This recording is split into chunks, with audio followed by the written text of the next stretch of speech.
तो हेलो, एक बार फिर स्वागत है आपका यूनिक आईएएस एकेडमी बाय गुलफाम अली राजी में। आज साइंस की क्लास है और साइंस की क्लास में आज बात खाना कैसे पचता है। तो बहुत ज़्यादा डिस्कशन हम करेंगे नहीं, हम सिर्फ टू द पॉइंट चलेंगे। इसमें जो एग्ज़ाम में ज़्यादा से ज़्यादा क्वेश्चंस आते हैं उनको कवर करने की कोशिश करेंगे। सबसे पहली बात तो कि डाइजेशन या पाचन है क्या। आपने खाना खाया, खाना खाने के बाद आपके शरीर के अलग अलग हिस्सों में गया, फाइनली खाना गया आपकी छोटी आंत में। दो आंतें हैं ना, छोटी आंत और बड़ी आंत। फाइनली खाना आपकी छोटी आंत में गया। छोटी आंत का क्या काम है कि अब तक जो भी भोजन पच चुका है वो तो ठीक है, अब अभी भी ऐसा भोजन का कुछ हिस्सा है जो पच नहीं पाया। छोटी आंत में बहुत सारे रस निकलते हैं, पैंक्रियाज में बहुत सारे रस निकलते हैं। तो पैंक्रियाज से जो रस निकलते हैं उन्हें हम पैंक्रियाटिक जूस, और आंत से जो रस निकलते हैं उन्हें हम आंतरस कह देते हैं, ठीक है ना। तो आंत से बहुत सारे एंजाइम मीन्स रस निकलते हैं। अब जैसे ही खाना छोटी आंत में आएगा तो यहाँ पर छोटी आंत के दो काम हैं। जो खाना अभी पचा नहीं है, बिना पचा रह गया, उसको पचाना, फाइनली यहाँ पर आकर के उसको खाने को पचा लेना। दूसरा, अब जितना भी खाना पच चुका है उसे ब्लड को दे देना। अब ब्लड को कैसे दे देना, हमारी बॉडी का कौन सा पार्ट है जहाँ से ब्लड खाने को एब्जॉर्ब करता है। हमारी बॉडी का कौन सा पार्ट है जहाँ से ब्लड खाने को एब्जॉर्ब करता है। क्या छोटी आंत है ना, किताबों में लिखा रहता है छोटी आंत, लेकिन वो छोटी आंत का ही हिस्सा है। वो क्या है मैं अभी आपको बताऊंगा इसी वीडियो में। खैर ब्लड ने उस खाने को सोख लिया और सोखने के बाद हमारी सेल्स को दे दिया। ये प्रोसेस पूरा हो गया खाने के पचने का। अब जो लास्ट में जो खाना पचने से बच गया है वो बड़ी आंत में चला जाएगा, मल के रूप में वो बाहर निकल जाएगा, ठीक है। तो देखें, खाने को पचाने का मतलब क्या है, आपने खाना मुँह में खाया, खाने के बाद वो पेट में अलग अलग हिस्सों में गया, उसके बाद फाइनली पचा करके वो कहाँ आपके ब्लड से होकर आपके सेल्स में चला गया, मीन्स खाना पच गया, डाइजेशन हो गया। तो पहले मुझे सुन लो, बाद में लिखना है इसको, ठीक है, नहीं तो आप सुन नहीं पाएंगे। अब लगे हाथ एक शब्द ये आता है कि पाचन तंत्र, डाइजेस्टिव सिस्टम या डाइजेस्टिव नेटवर्क। पाचन तंत्र का मतलब क्या, आपने खाना मुंह से खाना शुरू किया, मुंह से आपने खाना शुरू किया, उसके बाद मुंह के थोड़ा अंदर चले जाएं तो जो एक खास बनावट है मुंह की गुफा जैसी, उसे हम कहते हैं मुंह गुफा। उसके बाद यहाँ पर आ जाए जिसे हलक बोलते हैं, उसके ऊपर एक कीप जैसा बॉडी का पार्ट है हमारा, वो अपने आप खुलता बंद होता रहता है। जैसे कि हैंडपम्प में बाल्ब होते हैं ना, आप हैंडपम्प को चलाएंगे तो खुल जाएगा, बंद कर देंगे तो बंद हो जाएगा, है ना। तो यहाँ पर एक बॉडी का पार्ट है जिसे हम कहते हैं ग्रसनी। ये अपने आप खुलता बंद होता रहता है।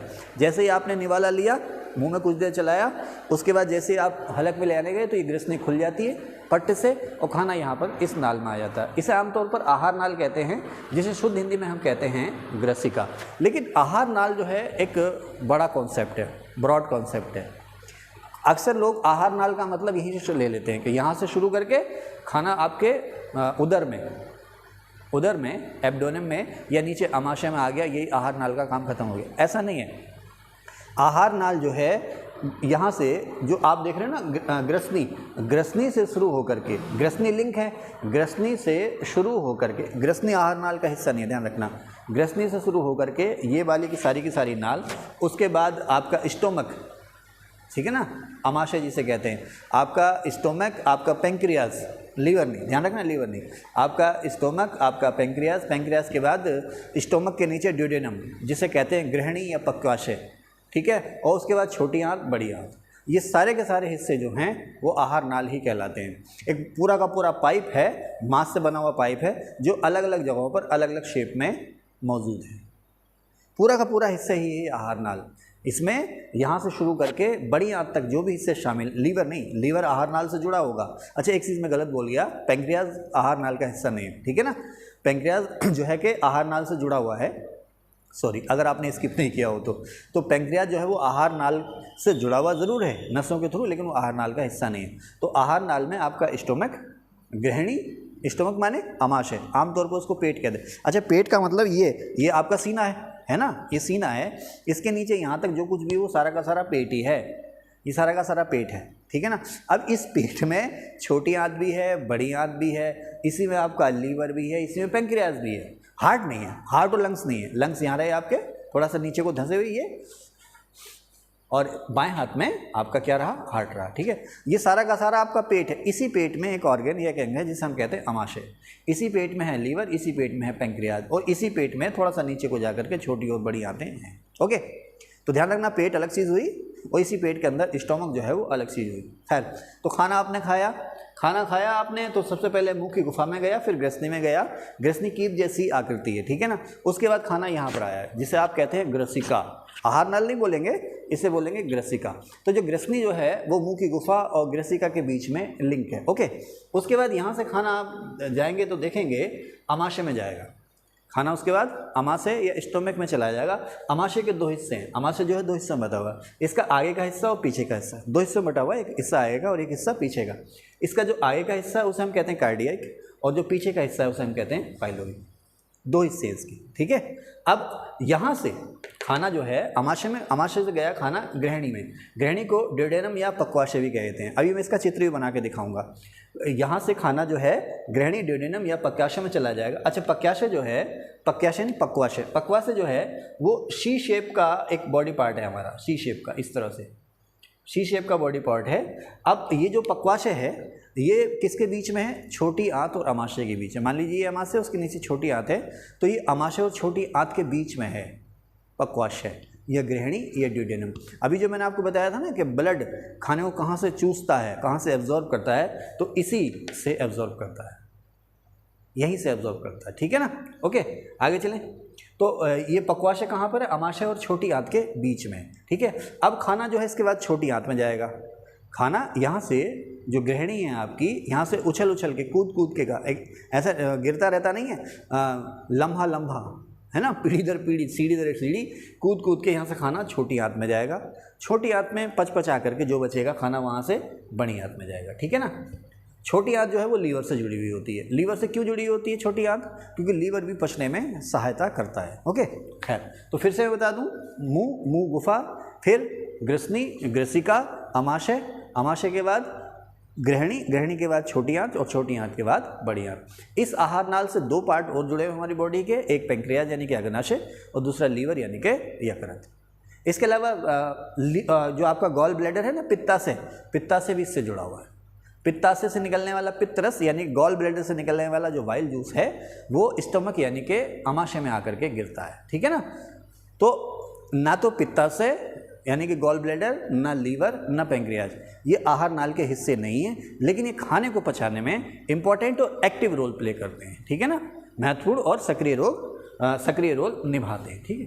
अच्छा, अमाशय किधर है? जैसे आप कहते हैं ना हार्ट इधर है ना, हार्ट जो है इधर है, बाएं ओर आपके ना, ओके, हार्ट आपके बाएं ओर है। अब ये सारा का सारा पेट है, आपके पेट में अमाशय जो है बाएं ओर, ये इस जगह। अक्सर आप लोग देखना जब आपको गैस का दर्द होता है ना तो इस जगह पर होता है, अक्सर गैस का जो दर्द होता है वो इसी जगह पर होता है, ठीक है ना। आगे चलेंगे। और लीवर कहाँ है? वो आपके दाएं ओर, यहाँ पर। यकृत आपके दाएं ओर है, अमाशय बाएं ओर है और लीवर जो है वो दाएं ओर है। और इसके नीचे यहीं पर, अब इस समय बात निकली है तो मैं बता देता हूँ आपको, छोटी आंत होती है ना, छोटी आंत, तो बचपन से ही इस छोटी आंत का कुछ हिस्सा एक्स्ट्रा पड़ा रहता है पेट में, उंगली की शेप में, इस तरह से जो उंगली होती है ना उसकी शेप में एक्स्ट्रा पड़ा रहता है, उसका कोई यूज़ ही नहीं होता है छोटी आंत का। छोटी आंत है ना यहाँ पर, उस छोटी आंत का कुछ हिस्सा उंगली की शेप में यहाँ पर एक्स्ट्रा पड़ा रहता, कोई दिक्कत नहीं है उससे, उसका कोई रोल भी नहीं है, उससे कोई दिक्कत भी नहीं है। आप लोग ऐसे समझ लें, कैसे समझ लें, जैसे कि आपके कभी कभी ऐसा होता है ना, 5 उंगलियाँ हैं ना, तो उसमें किसी किसी की एक छठी उंगली आ जाती है ना, यहाँ पर आमतौर पर छठी उंगली कहाँ लिंक होती है? ध्यान देना, या तो इससे लिंक होती है या इससे लिंक होती है। इन तीनों से वाकई में कहीं भी लिंक होती नहीं है, या तो इससे लिंक होगी या इससे लिंक होगी, है ना। उसको लोग मजाक बना देते हैं, मजाक में एक नाम दे देते हैं, खैर वो गलत है, तो सब कुदरत की चीज़ें हैं। तो बहुत से लोग उससे बचने के लिए उसको ऑपरेशन करके हटा भी देते हैं। कुछ लोग कहते हैं नहीं यार मैं यूनिक हूँ, मैं क्या हूँ, मैं यूनिक हूँ, मेरे जैसे लोग बहुत कम होते हैं। खैर, तो उसी तरह से अब वो फिंगर जो होती है ना वैसी लटकी रहती है। कभी देखा उस फिंगर का, आप वो यहाँ पर अंगूठा या इधर वो छठी उंगली जो होती है उसका जीवन भर कोई यूज़ नहीं होता है ना, उसकी हड्डी भी ढंग से होती नहीं है, वैसी लटकी रहती है। लेकिन अगर उसमें इन्फेक्शन हो जाए तो तकलीफ होती नहीं होती है। उसी तरह से छोटी आंत का कुछ हिस्सा यहाँ पर बड़ा रहता है। कभी कभार ऐसा हो जाता है कि उसमें इन्फेक्शन हो जाता है, अंदर ही अंदर वो सड़ने लगती है, अपने आप ही सड़ने लगती है। उसकी कोई क्या वजह है किसी को कुछ पता नहीं, तो पेट में दर्द होने लगता है, उसी को कहते हैं अपेंडिक्स का दर्द। अपेंडिक्स का मतलब क्या होता है शुद्ध हिंदी में? परिशिष्ट। परिशिष्ट का मतलब क्या है? ग्रंथ में ऐसे हिस्से, किसी वॉल्यूम या ग्रंथ या बुक में ऐसे हिस्से जो मूल रूप से उसमें शामिल नहीं थे, बाद में जोड़े गए, उसे शुद्ध हिंदी में कहते हैं परिशिष्ट। इंग्लिश में कहते हैं अपेंडिक्स। तो इस आंत को हम कहते हैं अपेंडिक्स। तो अपेंडिक्स जो है वो छोटी आंत का हिस्सा है। तो जब बहुत ज़्यादा दर्द होता है तो कुछ समय तक तो डॉक्टर एंटीबायोटिक इंजेक्शन देकर उसको उसके अंदर जो इन्फेक्शन है उसको ख़त्म करने की कोशिश करता है। फिर एक स्टेज आती है कि भाई अब तो ऑपरेशन ही होगा, तो ऑपरेशन मामूली सा करके निकाल दिया जाता है। लेकिन पेशेंट को लगता है हाय मेरे पेट का ऑपरेशन हो गया। वो 2 साल तक बड़ा धीरे धीरे चलता है, लेकिन 2-1 साल बाद उसका कॉन्फिडेंस बढ़ाया, कुछ नहीं यार ठीक है ना, समझ गए। अपेंडिक्स, तो अपेंडिक्स किसका हिस्सा है? छोटी आंत का हिस्सा। ओके, तो अमाशय पेट में बाएं ओर होता है और इसमें बहुत सी छोटी बड़ी गांठें होती हैं, ये ना अमाशय, यहाँ पर अमाशय है। अच्छा, अमाशय किस शेप का होता है, किसी को याद आ रहा है? मैंने एक बार बताया भी था, पिछली बार पढ़ाया होगा। अमाशय किसी साज, वाद्य यंत्र के आकार का होता है, हैं? और मशक बीन, बैक पाइपर, है ना, हाँ। तो मशक बीन जैसी शेप होती है उसकी। और हार्ट की शेप ऐसी नहीं होती है जैसे बनाते हैं, ऐसी नहीं होती है, हार्ट की शेप ऐसे होती है, ऐसे करके, है ना। ओके, तो अमाशय जो होता है मशक बीन जैसा थैला होता है। ओके, समझ गए। तो हमारी जो आहार नाल है उसका, तुमको नींद आने लगी? हमारी जो आहार नाल है उसका सबसे बड़ा भाग है अमाशय और उसका सबसे लंबा भाग है आंत। अभी मैं लिखूंगा, भाई आप लिख भी रखा मैंने। हमारी जो आहार नाल है या हमारा जो पाचन तंत्र है उसका सबसे बड़ा हिस्सा है अमाशय और सबसे लंबा हिस्सा है छोटी आंत। ओके, छोटी आंत लगभग 6 मीटर लंबी होती है, हाँ, चाहे वो आसिया की हो या अभी वो आएगी शाइना, समझ गए, दोनों में से किसी को भी हो, है ना। उसने कौन सा वीडियो देखना साइना ने, है ना। तो दोनों की हाथ जो होगी वो 6 मीटर लंबी होगी। ओके, चलें सर। तो अमाशय में बहुत सी छोटी बड़ी गांठें होती हैं। गांठों को शुद्ध, गांठ का सत्संग शब्द क्या है? ग्रंथि या ग्लैंड्स। यानी कि अमाशय में बहुत सारी ग्लैंड्स होती हैं और इन्हीं ग्लैंड्स से बहुत सारे एंजाइम निकलते हैं। अब बात ये आती है, कोई नहीं, अब ये बात ये आती है कि एंजाइम क्या होते हैं। मैंने यहाँ लिखा भी होगा कहीं कि एंजाइम क्या है, खास बायोकेमिकल्स हैं। एंजाइम क्या है? एंजाइम, इसका नाम ही एक गोली डॉक्टर देता है। अक्सर होता है ना, मरीज आता है, जैसे मेरे बड़े भैया प्रैक्टिस करते हैं ना छोटी मोटी, तो डॉक्टर आता है कि साहब खाना पच नहीं रहा, गैस बन रही है, दर्द हो रहा है। तो फौरी तौर पर तो उसको दर्द के लिए कोई दवा दे दी जाती है और लंबे समय के लिए देखते हैं कि इसके खाने में दिक्कत है तो तुक्का मारते हैं। एक टैबलेट आती है, पूरी इंडिया में चलती है, यूनी एंजाइम, शायद आपने नाम भी सुना होगा, कभी खाई भी होगी, यूनी एंजाइम। यूनी एंजाइम, उसमें बहुत सारे एंजाइम होते हैं, है ना।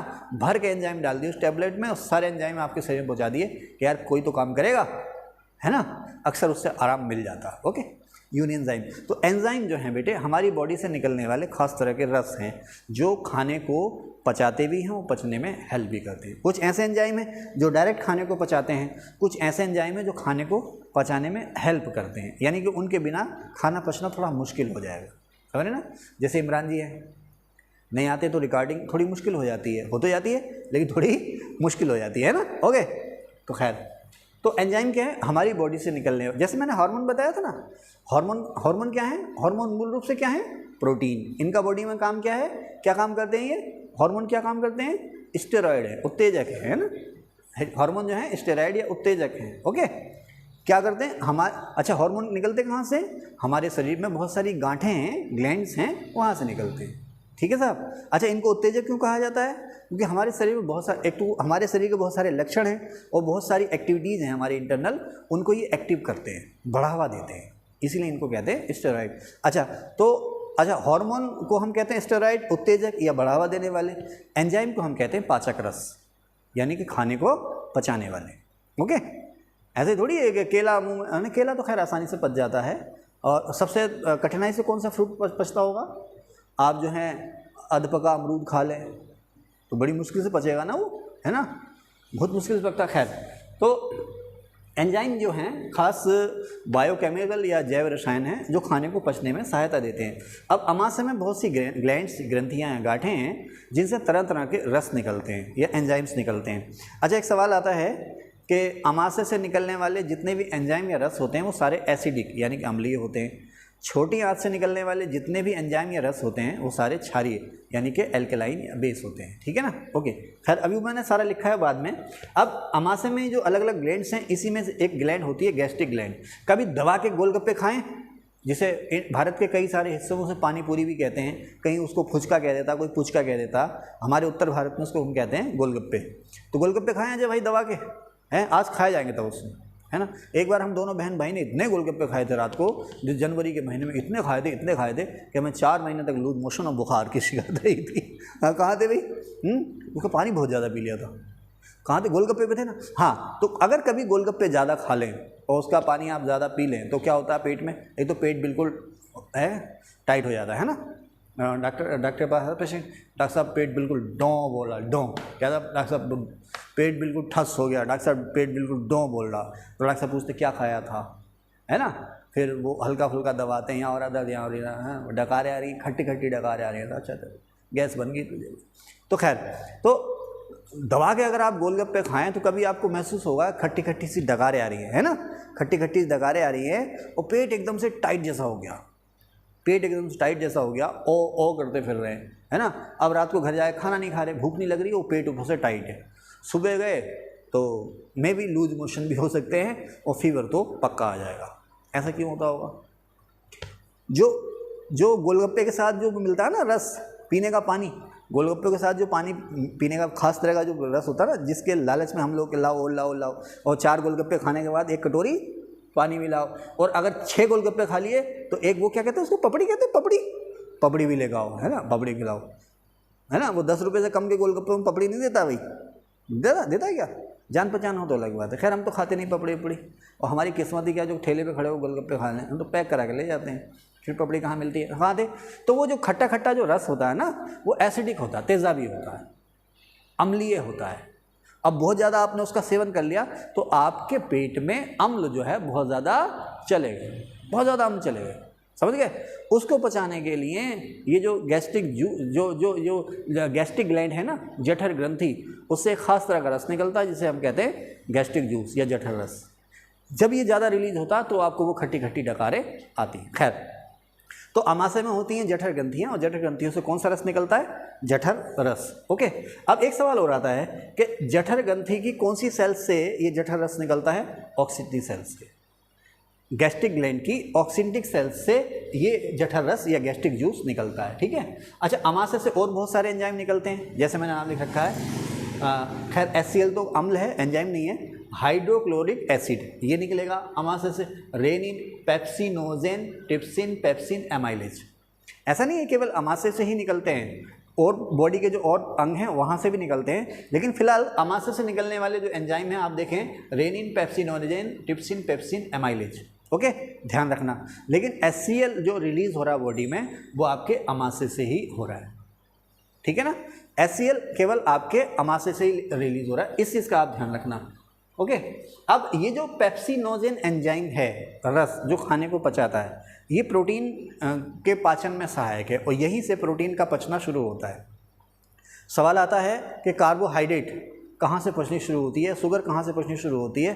तो मुंह से पचनी शुरू होती है, लेकिन प्रोटीन जो पचना शुरू होता है वो अमाशय या पेट से पचना शुरू होता है, आप ऐसे कह लो। लेकिन पेट कहना सही नहीं है, अमाशय कहना सही है। अमाशय में एक एंजाइम निकलता है पेप्सिनोजेन, ये बिल्कुल आराम से पड़ा रहता है, निष्क्रिय पड़ा रहता है, जैसे पीछे इमरान जी पड़े रहते हैं, है ना। जब हम लोग रिकॉर्डिंग करें तो वहाँ सोते रहते हैं, तो बिल्कुल उसके बाद फिर अचानक से कुछ उनको दिया जाता है डोज, तो वो एकदम सक्रिय हो जाते हैं। हाँ सर, क्या है ना। तो पेप्सिनोजेन एक खास तरह का एंजाइम है, स्टोमक से निकलता है, ये इनएक्टिव पड़ा रहता है, निष्क्रिय पड़ा रहता है। तो इसको जगाने के लिए, अच्छा जैसे रामायण में वो है ना कि हनुमान जी अपनी शक्ति भूल जाते थे, तो उनकी शक्ति कौन याद दिलाते थे? जामवंत, है ना। हाँ, वो नवजोत सिंह सिद्धू कमेंट्री कर रहे थे ना मैच में, तो मैंने कहा यार हो सकता है मेरी नॉलेज गलत हो, तो वो कह रहे थे नल और नील उनकी शक्ति याद दिलाते थे, जामवंत याद दिलाते थे ना। और अच्छा वो सही कह रहे हैं, इसका मतलब चलो भाई सिद्धू बाजी आप सही कह रहे हो। ओके, तो बिल्कुल ऐसे ही, अब वो नल और नील दिखा रहे हो या जामवंत दिखा रहे हो, जो भी हैं, कोई आता है इसको जगाता है और कहता है भाई तू जाग जा, तू बहुत ही, तेरे अंदर बहुत ही पावर है, तू जाग जा, तेरे अंदर बहुत ही पावर है। कौन जगाता है? इसे जगाता है हाइड्रोक्लोरिक एसिड या HCl। पेप्सिनोजेन निष्क्रिय पड़ा रहता है, इसमें मिला HCl। अब HCl जब इसमें मिला तो ये जो पेप्सिनोजेन है बन गया पेप्सिन में। पेप्सिनोजेन निष्क्रिय है, इसमें मिला HCl जब इसमें मिला तो ये बन गया पेप्सिन में। अब जो पेप्सिन बना, पेप्सिन एक खास तरह का एंजाइम बन गया। अब ये जो पेप्सिन है ये मिला प्रोटीन से, और प्रोटीन बन गई पेप्टोन में। अब ये जो पेप्टोन बनी, अब ये जो प्रोटीन थी ना, अभी जो थी कॉम्प्लेक्स यानी कि जटिल प्रोटीन थी, इसको पचाना बड़ा मुश्किल था। प्रोटीन को पचाना वैसे ही बड़ा मुश्किल है। आप देखते हो ना, मूंगफली खा लो आप इतनी भर के, तो पेट में बिल्कुल पेट क्या हो जाता है, दो हो जाता है ना। या मान लीजिए आप बहुत सारा नॉनवेज खा लें, है ना, दबा के चिकन मटन आप सूत लें तो पेट क्या हो जाता है, दो हो जाता है। हाँ, मटर के चावल खा लो आप, पेट क्या हो जाएगा, हमारे सामने शुद्ध शाकाहारी बैठे, मीठू है ना, तो पेट क्या हो जाएगा, दो हो जाएगा, है ना। जरूरी नहीं है कि आपको प्रोटीन पाने के लिए मांस ही खाया जाए, है ना, और बहुत सारी चीज़ें हैं शाकाहार में। एक ज़माना था जब भाई मांसाहार कहाँ से शुरू होगा, हमारे सारे पूर्वज मांसाहारी तो थे, तो हम लोग खेती किसानी करना जानते ही नहीं थे। लेकिन धीरे धीरे अब तो सभ्यता आ गई ना, अब तो हम तरह तरह की चीज़ें उगा लेते हैं। लेकिन बस मांस खाना एक फैशन बन गया। लोग पार्टियाँ हो रही हैं, उसमें मांसाहार जरूर होगा, है ना। खैर वो अलग चीज़ें, वो सामाजिक मुद्दे कहाँ थे भाई। तो जैसे मांस को पचाना बड़ा मुश्किल है, मांस में भी तो प्रोटीन, फैट भी है, प्रोटीन भी है उसमें, है ना।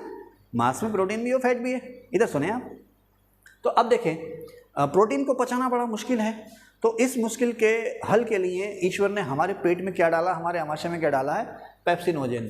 लेकिन अब इससे कहा कि भाई तू शांत पड़ा रहे, अगर ये एक्टिव हो गया तो सारी प्रोटीन पचा देगा ये, हम तो बिल्कुल लुल्लु हो जाएंगे। नहीं हो जाएंगे, बिलाल हो जाएंगे हम, है ना। हाँ, और अगर प्रोटीन बिल्कुल पचे ही ना तो हम क्या हो जाएंगे, हम वो हो जाएंगे, है ना। हाँ ठीक है ना, ओके, ध्यान है। तो वही ना, तो ईश्वर ने जिस चीज़ को भी रखा, देख संभाल के रखा है, तो ये निष्क्रिय पड़ा रहता है। लेकिन अब प्रोटीन को पचाना भी है, तो HCl इससे मिला और इसे बना दिया पेप्सिन। पेप्सिन बन के अब ये हो गया एक्टिव, यानी कि सक्रिय हो गया। ये पेप्सिन अब प्रोटीन से मिला, मैं देखता हूँ, तो ये प्रोटीन से मिला। अब इस पेप्सिन ने प्रोटीन को बना दिया पेप्टोन में। अब पेप्टोन जो है प्रोटीन का ही रूप है, इसको आप आसानी से पचा सकते हो। लेकिन इसको कौन पचाएगा, पेप्सिन, सॉरी, इसको कौन पचाएगा, इसको पचाएगा ट्रिप्सिन और पेप्सिन एंजाइम, ठीक है ना। पेप्सिन और प्रोटीन आपस में मिले, इससे बन गया पेप्टोन।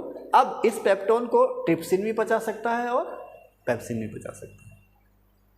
अब देखो यहाँ से कई सारे सवाल हो जाते हैं कि प्रोटीन के पचने में कौन सा एंजाइम सहायक है, पेप्सिनोजेन। प्रोटीन के पचने में कौन सा एंजाइम सहायक है, पेप्सिनोजेन। प्रोटीन को कौन से एंजाइम पचाते हैं, पेप्सिन, और दूसरा कौन सा, ट्रिप्सिन। पेप्सिन कहाँ से बन रहा है, पेप्सिनोजेन से। पेप्सिनोजेन को पेप्सिन में कौन बदल रहा है, HCl बदल रहा है, ठीक है। अब ये सवाल तुमने खुद लिखने पड़ेंगे अपने नोट्स में शॉर्ट की तरह, वो मेहनत तुम्हें करनी है, ठीक है। आगे चलें। अब इसे ट्रिप्सिन और पेप्सिन एंजाइम आसानी से पचा लेंगे, किसे, प्रोटीन को, ओके। फिर से बता दूं, पेप्सिनोजेन निष्क्रिय है, इसमें HCl मिलता है, ये सक्रिय हो जाता है, ठीक है। अब पेप्सिनोजेन जो है कि पेप्सिनोजेन सक्रिय हो गया, और सक्रिय होकर के ये बदल गया पेप्सिन में। पेप्सिन मिला प्रोटीन से, वो बन गया पेप्टोन। अब इस पेप्टोन को पेप्सिन और एक और इसका छोटा भाई बैठा ट्रिप्सिन, इन दोनों ने मिलकर के आसानी से पचा लिया, ठीक है ना। तो प्रोटीन को पचाने वाले एंजाइम ट्रिप्सिन और पेप्सिन, और प्रोटीन को पचाने में सहायक एंजाइम पेप्सिनोजेन। पेप्सिनोजेन को सक्रिय करता है HCl। तो ये सारे कहाँ से निकल रहे हैं, स्टोमक या अमाशय से, ओके, ठीक है। अब रेनिन, अब दूध में घुली हुई जो प्रोटीन होती है, ऐसे ना, जो शुद्ध दूध होगा ना, शुद्ध भैंस का और गाय का, वो हल्का पीलापन लिए होगा। दूध की अगर आपने पहचान करनी तो दूध की सबसे बड़ी पहचान ये है कि उसमें हल्का पीलापन लिया होगा। जहाँ सफ़ेद आ गया, इसका मतलब सपरेटा मिला पड़ा उसमें, है ना, सपरेटा ही कहते हैं ना हाँ, उसमें मिलावट हो गई है। तो जो प्योर दूध होगा उसमें पीलापन होगा, है ना। आपकी उम्र के नए बच्चे तो कहेंगे यार पता नहीं क्या मिला हुआ दूध में, पीला दूध, क्योंकि आपने तो देखा ही नहीं होगा पीलापन लिया दूध। ओरिजिनल दूध तो मिल ही नहीं रहा ना, उलट घी मिल रहा, फ्लेवर मिल रही, क्या मिल रही है, फ्लेवर मिल रही है ना। हाँ, तो क्या, अच्छा, अब दूध का जो पीलापन होता है उसमें खास तरह की प्रोटीन घुली होती है जिसका नाम है केसिन, उसकी वजह से दूध पीलापन लिए रहता है। अब इसको पचाना ही बड़ा मुश्किल है। अक्सर आपने देखा होगा ना कि छोटे छोटे जो बच्चे होते हैं ना, उन्हें शिकायत होती है कि साहब इसे दूध नहीं पच रहा। मम्मी आती है डॉक्टर के पास कि इसे दूध नहीं पच रहा, दूध पीते ही उल्टी कर देता। कभी देखिए छोटे बच्चे की उल्टी दूध की, दही जैसा निकलता है उसमें से दूध निकलता, देखा ना। अरे क्या, हमने शादी नहीं करी, बारातें तो खूब देखी है ना, है ना। हमारे भाई साहब के पास पेशेंट आते हैं इस तरह के, तो मम्मी परेशान है कि दूध ना पच रहा, दूध पलट रहा। अच्छा भाई, दूध पलट रहा, ठीक है, लाओ भी लाते हैं इसके लिए खास किस्म का एंजाइम। वो एंजाइम कौन सा है, रेनिन एंजाइम। रेनिन जो है दूध की जो प्रोटीन है केसिन, उसको बदलता है कैल्शियम पेरिक्सनेट में, और ये आसानी से पच जाएगी दूध। आप, मैं इसको आप ऐसे बता सकता हूँ, बेटा बिलाल बाहर जाके बात कर लो, बेटा बिलाल बाहर जाके बात कर लो, बाहर जाके बात कर लो, कोई दिक्कत नहीं। अच्छा, दूध, मैंने आपको बताया दूध में एक प्रोटीन घुली होती है जिसका नाम क्या है, केसीन। इस केसीन की वजह से दूध का रंग हल्का पीला हो जाता है। ओके, समझ गए आप। अब इसको पचाना बड़ा मुश्किल है, असंभव तो नहीं है लेकिन मुश्किल है। इसको पचाने के लिए कुदरत ने हमें दिया एक एंजाइम रेनिन। खुदा न खास्ता अगर छोटे बच्चे के पेट में रेनिन एंजाइम कम हो रहा है तो वो दूध पचा नहीं पाएगा, पल्टी करेगा। तो डॉक्टर इसी के दवाई देता है, मतलब वो उस तरह की दवाई देगा जिसमें रेनिन एंजाइम बाहर से हम उसको ऐड कर दें।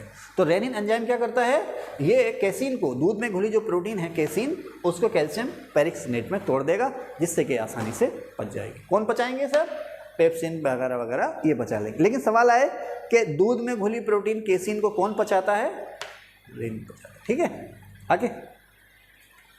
अब लार या सलाइवा, लार या सलाइवा है ना, लार आती है। बेटा आपको कौन सी चीज़ खाने में पसंद है जो सबसे अच्छी लगती है आपको, हैं बताओ तो। जो खाने, जैसे मुझे जो आलू को पतला पतला काट करके उसको तलते हैं ना, फ्राई करते हैं, हमारे गांव में उसको कहते हैं कतली, मुझे वो पसंद है।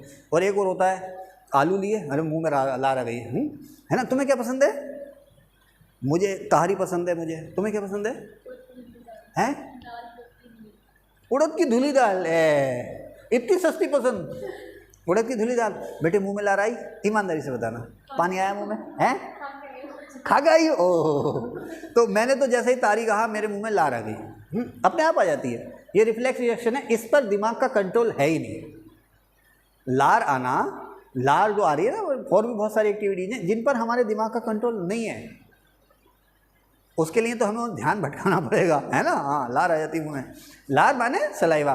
तो लार भाई, अब लार जो है इसमें 99% पानी है और 1% इसमें एंजाइम घुले हुए हैं।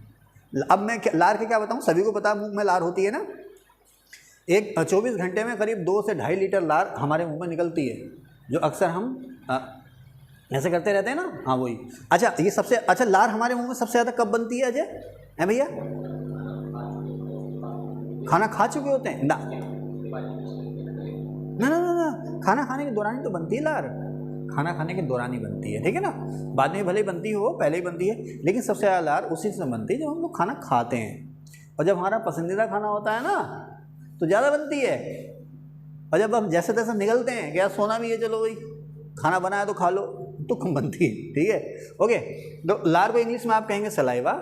ये भोजन को पचने लायक बनाती है। पचने लायक कैसे बनाती है, दांतों का काम क्या है, चबाना, है ना।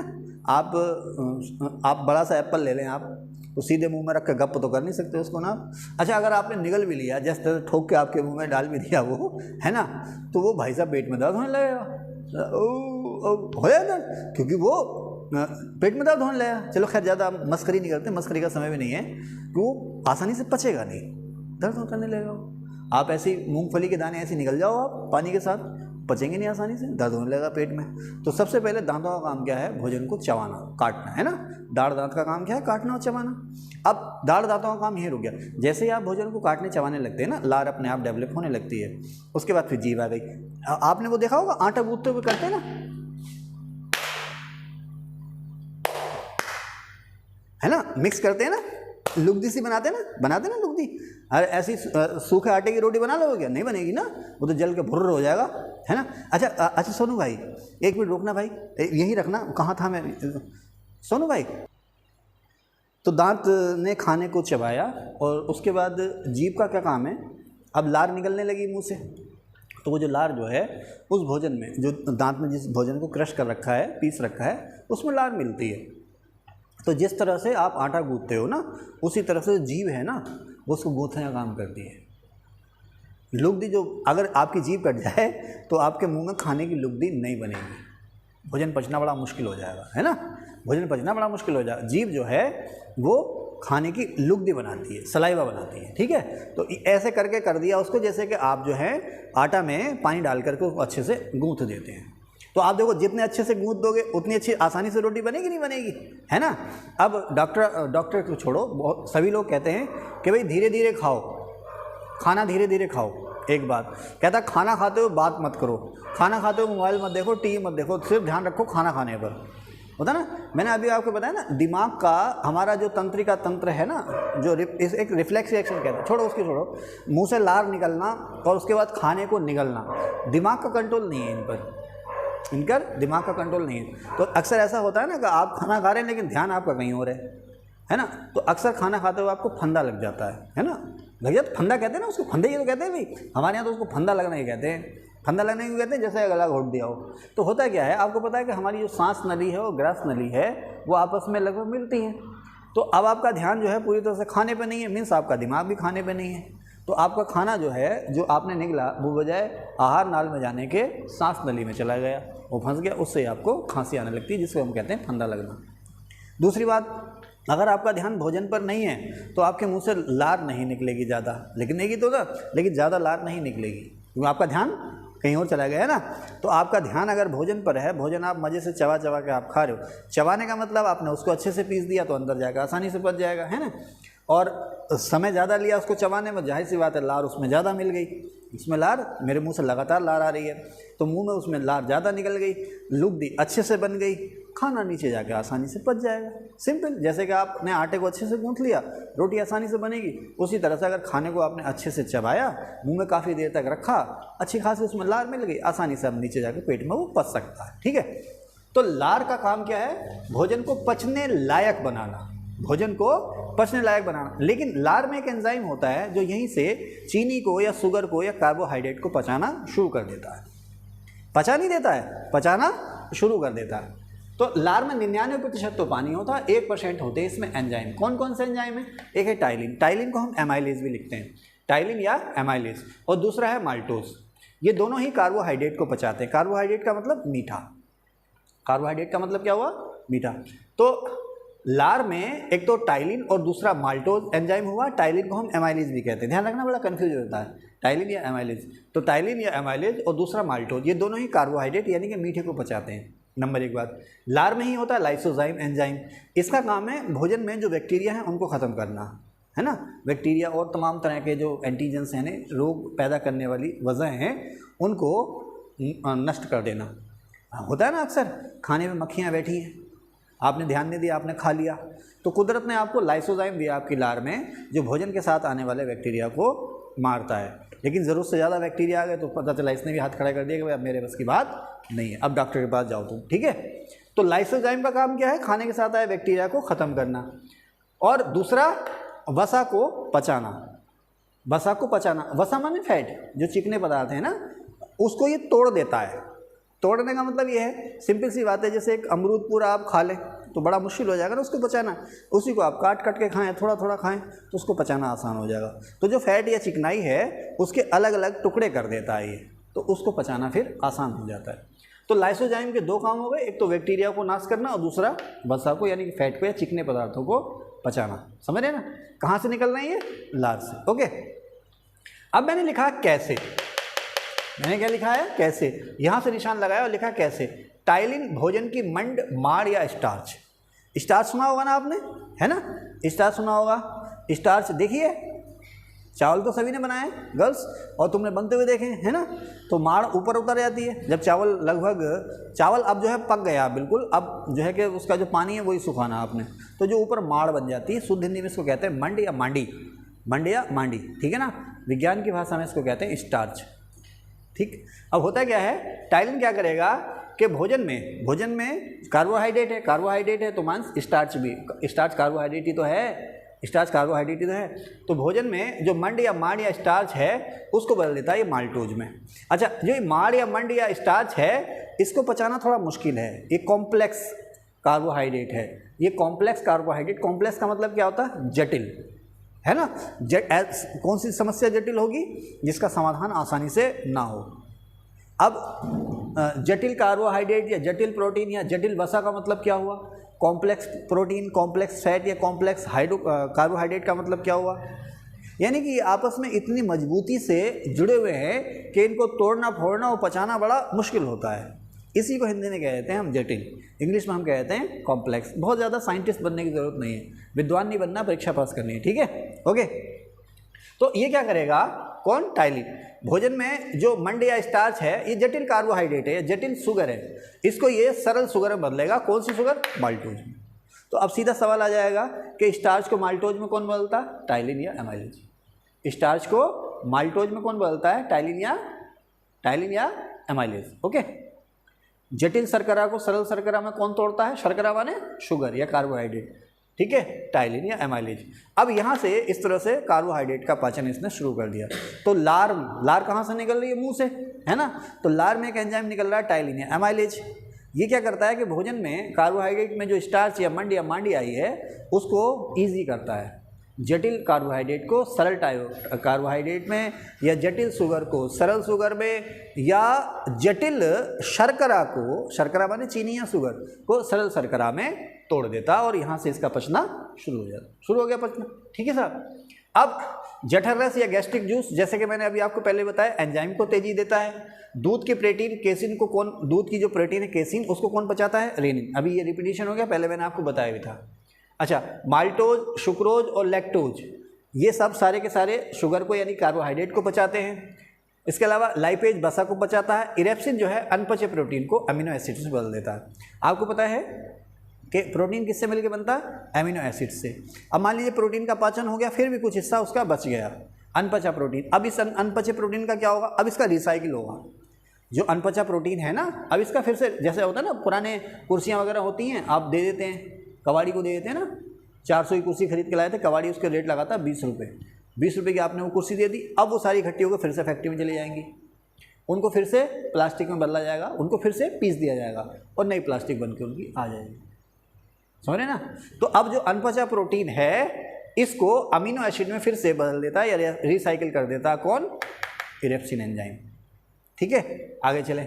अग्नाशय रस को हम कहते हैं पूर्ण पाचक रस। पैंक्रियास से जो एंजाइम निकलते हैं उसमें वो सारे एंजाइम होते हैं खाने में जो भी हिस्से हैं। खाने में क्या है? प्रोटीन है, कार्बोहाइड्रेट है, फैट है और बहुत सारे मिनरल्स यानी खनिज लवण है। इनको अलग अलग तरह के रस या अलग अलग तरह के एंजाइम इनको पचाते हैं। तो कोई एंजाइम जो है अमाशय से निकलते हैं, कोई एंजाइम जो हैं कि छोटी आंत से निकलते हैं, है ना। कोई किसी चीज़ को पचाता है, कोई किसी चीज़ को पचाता है और कोई किसी चीज़ को पचाता है। लेकिन पैंक्रियाज या अग्नाशय से वो सारे रस निकलते हैं जो खाने के किसी न किसी हिस्से को पचाते हैं। इसलिए अग्नाशय रस को या पैंक्रियाटिक जूस को हम कहते हैं टोटल डाइजेस्टिव जूस या पूर्ण पाचक रस। ठीक है ना। कभी शायद मैंने कभी भूल से बोल दिया हो आंत रस को, तो आंत रस नहीं, अग्नाशय से निकलने वाले जो रस हैं, पैंक्रियास से निकलने वाले जो रस हैं वो खाने के हर हिस्से को पचा लेते हैं, इसलिए अग्नाशय रस को हम कहते हैं पूर्ण पाचक रस। छोटी आंत का क्या काम है? अच्छा, छोटी आंत से पहले भोजन जो है कहाँ भेज दें? ड्यूडेनम में भेज दें। अब ये तो हमने लिख लिया है ना। चलो यहाँ से, जैसे मान लीजिए ये आमाशय आपका है ना, ये आपका आमाशय है, ओके। उसके बाद ये पूरी की पूरी आहार नाल है। इसके बाद ये एक शेप ये है, ये इस तरह से, यही आपकी ग्रहणी या ड्यूडेनम, ठीक है ना। इसी से जुड़ी हुई ये छोटी आंत, ये छोटी आंत है साहब। आमाशय से भोजन पहले यहाँ पर आया ग्रहणी में और ग्रहणी से आया छोटी आंत में, और ये रही आपकी बड़ी आंत। ऐसी बना रहते हैं ना, ये रही आपकी बड़ी आंत। तो आमाशय से भोजन ग्रहणी में आया और ग्रहणी से भोजन आकर के गिरा छोटी आंत में। अब छोटी आंत के दो काम हैं। अब तक जो भोजन पच चुका है, ठीक है, वो भी यहाँ पर आ गया, और जो भोजन पचा नहीं है उसको अब ये पचाएगी। छोटी आंत नहीं बचाएगी, छोटी आंत में से निकलने वाले जो एंजाइम हैं वो बचाएंगे। तो इसके दो काम हो गए, अनपचे भोजन को पचाना और जो टोटल अब भोजन पच गया है उसको सोख लेना। सोखना कैसा है? पचा हुआ भोजन धीरे धीरे उठता है ग्रहणी में या पक्वाशय में आ जाता है। इस ग्रहणी या पक्वाशय में तमाम तरह की सीरीज लगी होती है, डॉक्टर की सीरीज होती है ना, उससे निकाल लेते हैं। उसे शुद्ध हिंदी में कहते हैं रसांकुर, इंग्लिश में पता नहीं क्या कहते हैं। तो इसमें छोटे छोटे रोम होते हैं, छोटी छोटी गांठें होती हैं जहाँ से ब्लड इस खाने को सोख लेता है। ठीक है साहब। अब फिर भी कुछ ऐसा होता है कि भोजन अभी भी पूरा पचा नहीं है, अभी भी भोजन पूरा पचा नहीं है। तो जो अब लास्ट में जो भोजन पचा नहीं है वो मल के रूप में इकट्ठा हो जाता है बड़ी आंत में, और बड़ी आंत का एक हिस्सा कोलोन से ये बाहर निकल जाता है मल के रूप में। ठीक है, आगे चलें। पाचन की शुरुआत कहाँ से होती है? मुंह से। प्रोटीन की पाचन की शुरुआत कहाँ से होती है? अमाशय से। पाचन का अंत कहाँ होता है? छोटी आंत में। बड़ी आंत में क्या बनता है? मल, या इकट्ठा होता है मल। ठीक है ना। पाचन, जब हमारा खाना पचता है तो जब खाना पचता है तो उसमें कौन सी गैसेज हमारे शरीर से रिलीज होती हैं, पेट से रिलीज होती हैं, सेल से रिलीज होती हैं? कार्बन डाइऑक्साइड और अमोनिया। अमोनिया को यूरिया में कौन बदलता है? लीवर। आहार नाल का सबसे बड़ा भाग कौन सा है? अमाशय। और ये आहार नाल का सबसे इंपॉर्टेंट भाग भी है, पहले मैंने आपको बताया, शॉर्ट में लिख रखा मैंने। और आहार नाल का सबसे लंबा भाग कौन सा है? छोटी आंत, 6 मीटर लंबी होती है, ठीक है। अमाशय के सभी एंजाइम एसिडिक हैं, यानी कि तेजाबी हैं। अमाशय से निकलने वाले जितने भी रस हैं वो सारे के सारे तेजाबी हैं नेचर में। एमाइलेज और लाइपेज कहाँ से निकलते हैं? अमाशय से। अमाशय और लार दोनों से निकलते हैं। देखो हाँ, अब दो तरह के एंजाइम, एक एमाइलेज और एक लाइपेज, ये अमाशय भी मिलेगा आपको और लार में भी मिलेगा। और इसके अलावा और कहाँ से मिलेगा? तीसरी जगह पैंक्रियाज में मिलेगा। क्यों? क्योंकि पैंक्रियाजिक जूस जो है वो, उसे हम क्या कहते हैं? पूर्ण पाचक रस। तो उसमें ही सारे एंजाइम होंगे, ठीक है। आंत से निकलने वाले जितने भी रस हैं वो सब नेचर में क्या हैं? क्षारीय हैं, ठीक है। अच्छा, पक्वाशय इसी का अगला या पहला हिस्सा है। किसका? छोटी आंत का। पक्वाशय मैंने आपको बताया ना, जैसे मान लीजिए यहाँ छोटी आंत है तो यहीं पर इसके पहले है पक्वाशय या अग्नाशय। ये बना तो रखा मैंने, ये तो ये छोटी आंत है। छोटी आंत का इसी का पहला या अगला हिस्सा है पक्वाशय या ड्यूडेटम या ग्रहणी। पक्वाशय में ही होते हैं रसांकुर, ओके, जो खून को हेल्प करते हैं खाने को एब्जॉर्ब करने में, सोखने में, ठीक है। पित्तरस या बाइल जूस जो है वो अग्नाशय रस। पित्तरस और अग्नाशय रस एक क्या है? एक नस से इसी में आकर के गिरते हैं। किस में आकर के गिरते हैं? ग्रहणी में। ग्रहणी में आकर गिरते हैं, पक्वाशय ड्यूडेनम में। कौन सा रस? बाइल जूस और कौन सा? पैंक्रियाटिक जूस, ठीक है। पित्तरस और अग्नाशय रस इसी में आकर के गिरते हैं। लार की जो पीएच है 6.8, यानी कि हल्की अम्लीय है।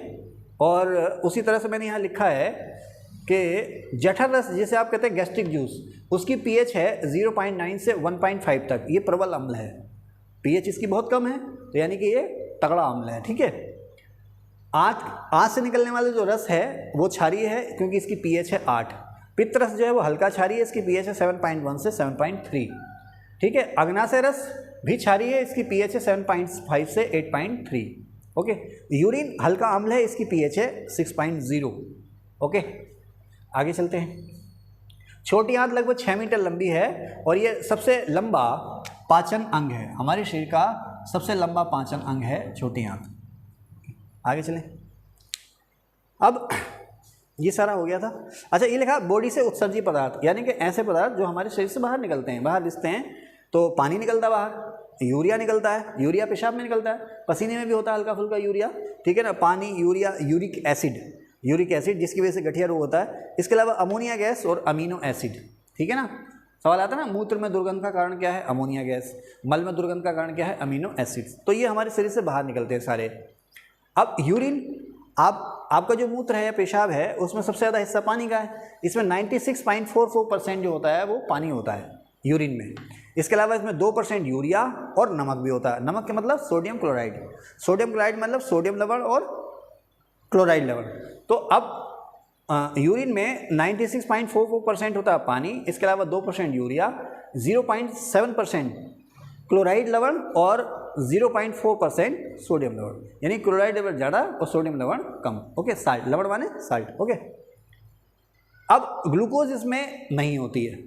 सवाल आता है ना कि अंतिम मूत्र में, फाइनल, यानी कि फाइनल पूरा आपका ब्लड छन गया, फाइनली जो आपने पेशाब रिलीज़ किया है उसमें ग्लूकोज होगी नहीं होगी, मीठा होगा नहीं होगा? नहीं होगा, ठीक है साहब।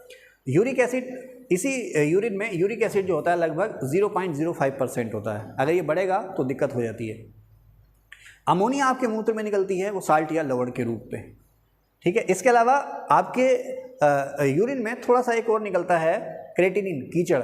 जैसे वो नहीं होता कोलतार के नीचे बची चीज खुरचन जैसी होती है ना, इस टाइप का होता है चिपचिपा सा पदार्थ।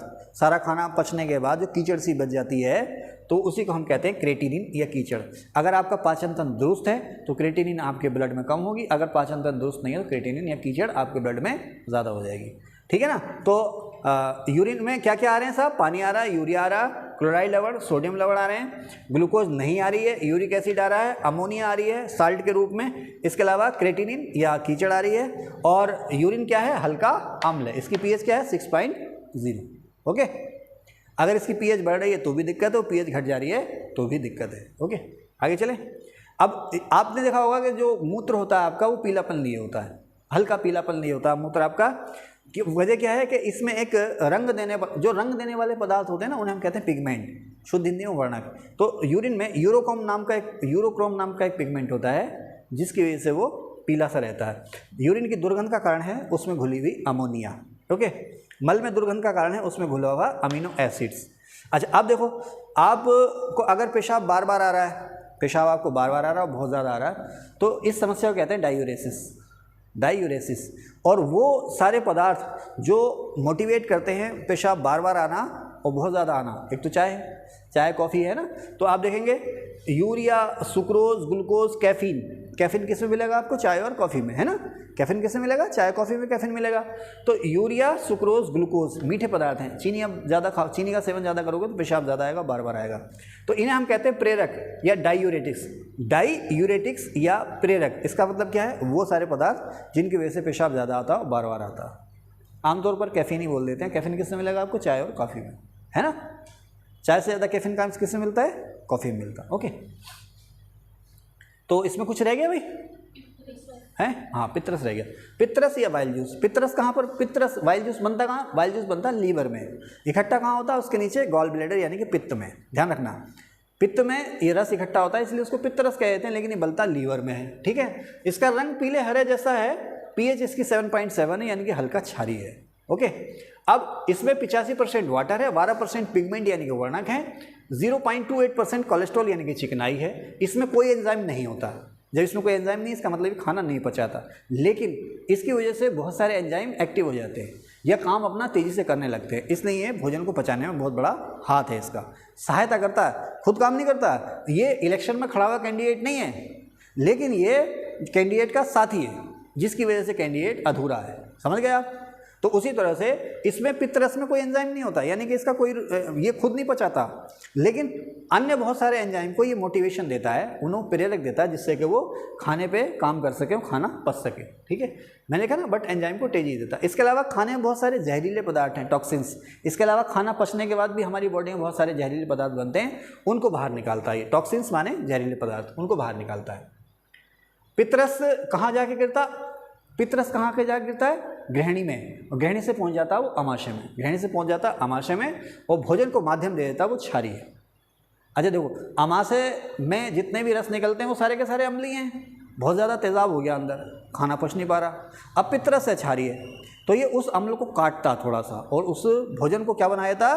क्षारीय जैसा बनाया था। इससे होता है कि भोजन जब क्षारीय हो जाता है तो अग्नाशय रस यानी कि पैंक्रियाटिक जूस आराम से वहाँ जाकर के अपना काम कर लेता है और खाना पच जाता है। ठीक है, उम्मीद है आपको अच्छा लगा होगा। Thank you.